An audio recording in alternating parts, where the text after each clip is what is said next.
I can It imagine. was a workout this morning. Well, your favorite friend Jeremiah was cold in his bed, sleeping, refused to get up. Like he Oh, literally that's just got always up maybe good. about a half That's always good. Oh, God bless them when they out of control. sleep. Don't ever wake them Yes. up. Well, you're gonna hear some sound effects from him, I'm sure. So we're gonna have a good time today. Nice. But thank you again, Audrey, for joining us. Welcome. I'm live right now with Audrey Lynn Amadeo. She is the founder of Arts for Autism Foundation, and she's going to share with us some details about her organization today. We're going to talk all things autism. I have quite a few questions for you Ooh, nice. today, and I'm hoping that some of our viewers will have questions for you as well. So I'm Oh, looking forward to us having a really good conversation. sounds good. Trying to. So since we have a good chunk of little folks that have started joining us, we'll go ahead and get started with some Cool. basics. So I'll first start with you, Audrey. Well, I'll introduce myself. My name is Sandy. I am an auntie for autism.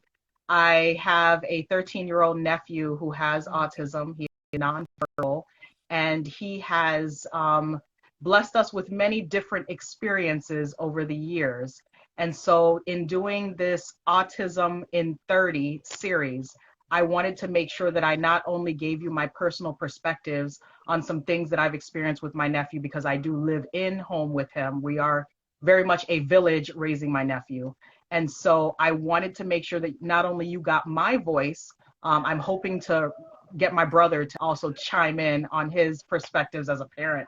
But I wanted you to hear from different providers. And Audrey is a perfect start for us because she's one of the first organizations that actually worked with my nephew early on. And so she's a great starting point today. And I'm hoping that you get some really good information from her. So I'm going to turn it to you, Audrey, to tell us some intro things about you and Arts for Autism. Thank you so much, Sandy. And I literally got chills listening to you talk about Jeremiah, your nephew, and thinking back, like, wow, he was probably like 5 or 6 when I met him. He was so little. Yes, And like to yes, hear you he was say a little 13, bit. that's insane.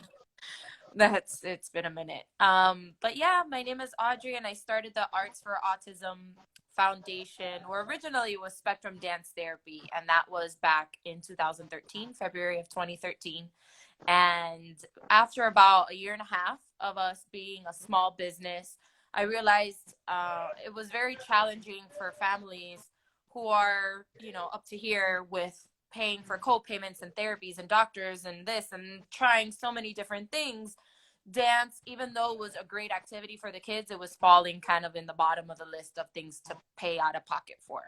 Um, Right. and that's when I had somebody suggest to me to make it a nonprofit organization so that way I can help the families raise donations and be able to give scholarships to families who do need that help.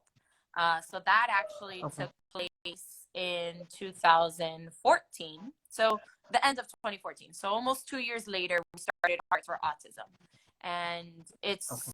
solely based on donations. We have yet to get any grants, so it's been by the grace of people being generous and donating with our fundraisers and our fun events that we do, and information, things that we give out, and people make donations. And we put together Okay. scholarship programs so our kids wouldn't have to pay for the classes. And actually, our first recipient ever of our scholarship was your nephew. He was the first one to get Oh, an Arts wow. for Autism scholarship. He I was didn't the know very that. first one. Yeah. Yes. Wow. And and we've been going ever since. It's been it's not easy, obviously, because we're constantly trying to raise funds and provide these classes for the kids, but they love it. The ones that come and participate in it, and the parents that give the child a chance to be consistent and give them a chance to learn at a slower pace and give them opportunity, then that's where I see the biggest benefit, is that long-term Okay. effect for all my kiddos that have been with me for years now, because it's been 7 years. Wow. I'm glad to hear. I didn't know that Jeremiah was the first Yes. one. I thought that there were a few before No. him. The Okay. very first time we raised money was for one scholarship, and that went to Jeremiah. Well, to speak of Jeremiah, I don't know if you can hear him in the background. I'm hoping you can't because he's very loud right now. Um, but Jeremiah, it was interesting to watch Jeremiah progress through your program. When he was younger, obviously his behaviors were a little bit different. He was much smaller, so we could handle him a little bit better. But it was just very interesting to watch as you talk to us about the whole process of dance and music therapy and how it would transform him. Because initially I was just like, okay, this Jeremiah's doing nothing. He's like literally standing, looking at everybody, just Right. standing, like nothing, no, not even a Mm-hmm. flinch.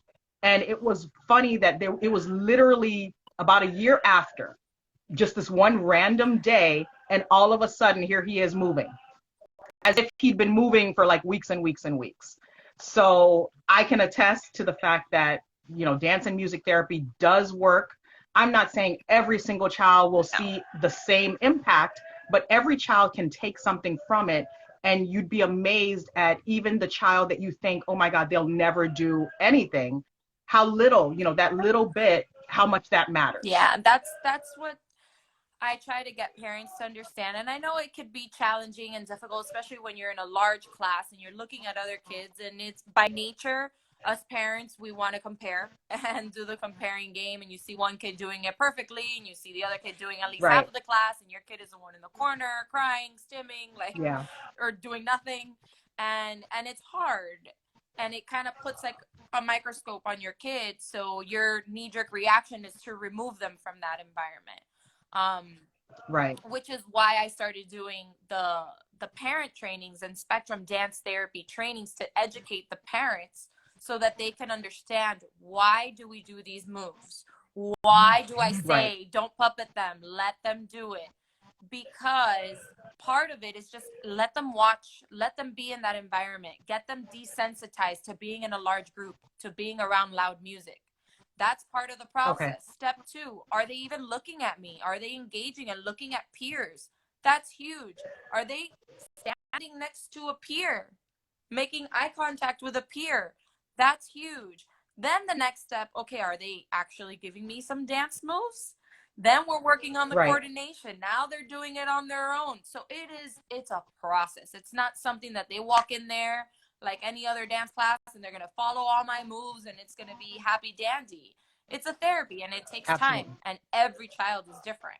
So imagine trying to like accommodate each child's level and behavioral needs and all that stuff. It's a challenge.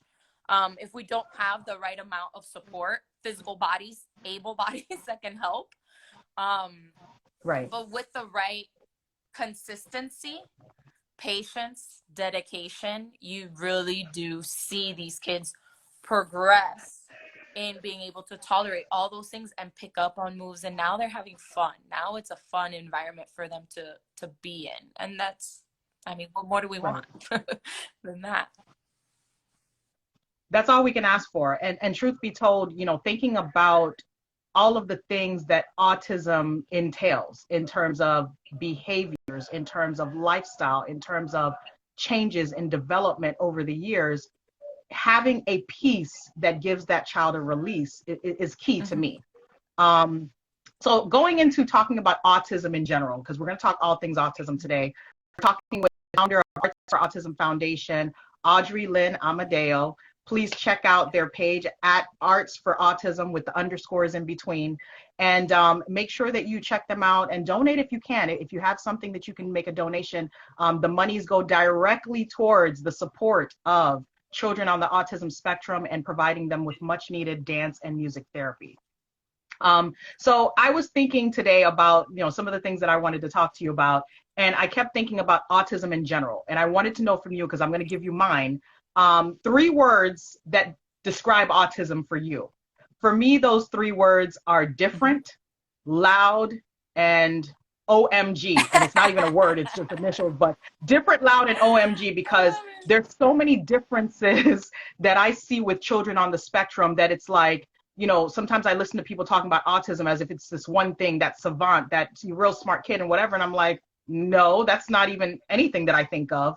And, loud because whenever I'm with a group of children on the spectrum, there's always noise. Oh Like yeah. there's a Oh fraction yeah. of the group It's that so loud. is like right now I can hear Jeremiah clearly, and I'm glad that maybe you all can't hear him, but noise is always all day. Like he's always making some musical sounds or just making noise, or I think he's testing his voice out. I don't know. But loud is something I include. And OMG is the third because I'm like, OMG, can we get more treatments and therapies? OMG, can we get more support for families? Because right now, with this COVID 19, which is what we'll talk about next, there's so much that is needed. And every day I just sit there and think, OMG, Jeremiah's going to be home for the whole period of time. He's not going to Like, school. There's what do we nowhere for him to do? go. Yeah. A Yes. lot And of I know he's feeling emotions. that way too. Absolutely. Someone asked, where is your studio located? So I want to answer some questions while we're going through before I get to your 3 words. Well, right now through Zoom. Right now we're offering classes on Saturdays through Zoom. So in your home you can get access to classes.